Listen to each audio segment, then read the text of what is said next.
हैदराबाद में मंगल को बारिश के पानी से भरे हुए एक गड्ढे में गिर जाने के बायस एक 6 साल लड़का फौत हो गया।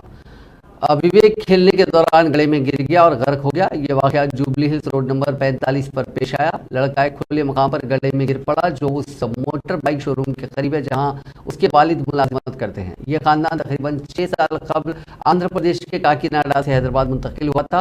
लड़के के वालिद B Shankar motor bike showroom में वॉचमैन के तौर पर काम करते हैं। गुज़िश्ता 3 या 4 दिन के दौरान शहर में गैर मौसमी बारिश की वजह से गड्ढा पानी से भर गया था।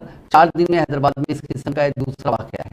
29 अप्रैल को भी सिकंदराबाद के खलासीगुड़ा में एक 11 साल लड़की उस मेन होल में गिर गई और बह गई थी जिस पर ढक्कन लगा हुआ नहीं था। मोनिका नामी ये लड़की अपने भाई के साथ दूध की पैकेट लाने के लिए गई थी और हादसे का शिकार हो गई थी।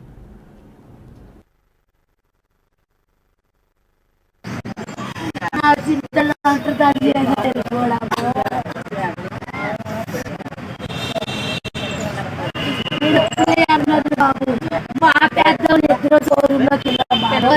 వచ్చినప్పుడు